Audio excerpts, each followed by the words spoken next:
আম গাছে আম নাই ঢিল কেন মারো, তোমার সাথে প্রেম নাই চোখ কেন মারো। আপনার এইজটা চেঞ্জ হয় না কেন? যখন আমি কাজ করতাম তখন আমাকে সবাই বলতো যে মিথিলা আপুর মতো দেখতে, এখন আমি ফেসবুকে দেখে আমি তাহসানের বউয়ের মতো দেখতে, রোজার মতো দেখতে। এটা তাহসান ভাই দুই বউয়ের মতোই আপনি দেখতে, এই বিষয়টা আপনার কেমন লাগে? হ্যাঁ, এটা ভালো ছিল।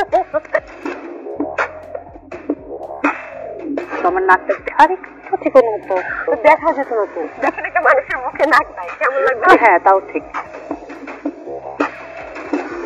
মানে আমার হাজবেন্ডকে বলছে যে তুমি তাহলে তোমার 3 বাচ্চাকে নিয়ে আসছো নাকি, তো আমার হাজবেন্ড বলছে এটা আমার ওয়াইফ।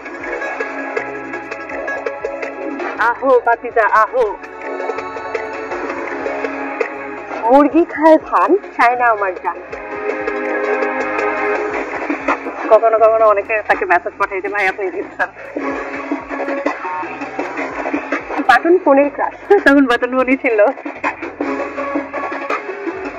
যারা বলেছিল যে তোমাকে ছাড়া বাঁচবো না, মরে যাবো, বিয়ে করবো না, তারা সবাই বিয়ে করে সুখে শান্তিতে বসবাস করতো। আমি তখন প্রেগনেন্ট ছিলাম, আমাদের দুইজনের কাছে 60 পাউন্ডের মতো ছিল পুরা মাস চালানোর জন্য। পাকিস্তানে আছেন হানিয়া আমির আর আমাদের আছেন সায়রা আমির। দর্শক, আমাদের স্টুডিওর স্টেজে এমন একজন অতিথি আছেন যিনি এখানে বসে আছেন কিন্তু চারপাশে তার সৌন্দর্যে আলোর জ্যোতি ছড়াচ্ছে। দর্শক, চলে তার হাড়ি খবরটা জেনে আসি। কেমন আছেন? ভালো আছি আলহামদুলিল্লাহ। এই যে লক্ষ লক্ষ মানুষের ছেলে বুড়ো সবার ক্রাশ, তাকে হচ্ছে আপনার জামাই বিয়ে করে রাখছে, এখন তার অনুভূতিটা কি? সে প্রায় বলে আর কি, যখন আমি কোনো ছবি পোস্ট করি, আমি কখনো কখনো দেখি কি সেই কমেন্ট গুলো এরকম করে স্ক্রোল করছে, তো আমি বলি যে তুমি কি করো। সে খুব মজা পায়, সে মানুষদেরকে বলে যে আমার খুব ভালো লাগে কমেন্ট কখনো কখনো পড়তে।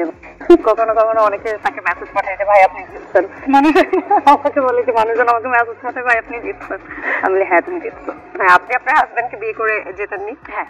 যে এত ছেলেরা আপনার কমেন্ট সেকশনে মেসেজে জান, বাবু, সোনা, তারপর হচ্ছে ক্রাশ, ন্যাশনাল ক্রাশ, পাখি, এই যে এত কিছু লিখছে, আপনার হাজবেন্ড এগুলো সহ্য করে কিভাবে? ও আমাকে দেখে তো আমি মানুষটা কিরকম, ও তো আমাকে 10 বছর ধরেই দেখে আসতেছে, তো ও আসলে এগুলো বদর করে না খুব একটা। কি আমাকে জান ডাকলো না পাখি ডাকলো, ও জানে আমি ওরই। সে কি আপনার রূপের মুগ্ধতায় মুগ্ধ হয়ে আপনাকে এই প্রশংসাগুলো করে না, কমপ্লিমেন্ট গুলো করে না?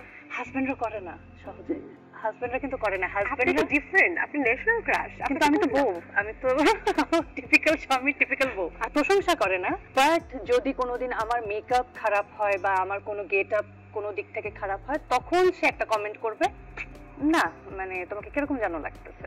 মানে আপনাকেও? হ্যাঁ, এটা এটা সবাইকেই করে, ঐশ্বরিয়া রায়কেও করে, আমি তো কিছুই না, তো আমাকেও করে।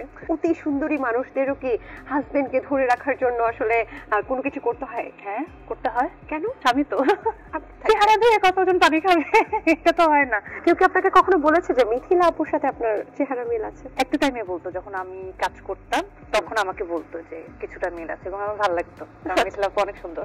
তাহসান ভাইয়ের নতুন বউ রোজা ভাবি, অনেকে বলছে আপনি নাকি তার মতো দেখতে। এই যে তাহসান ভাইয়ের দুই বউয়ের মতোই আপনি দেখতে, এই বিষয়টা আপনার কেমন লাগে? আচ্ছা, এটা ভালো ছিল, এটা ভালো ছিল। তাহলে এটা আমার মনে হয় তাহসান ভাইয়েরই কিছু করা উচিত ছিল।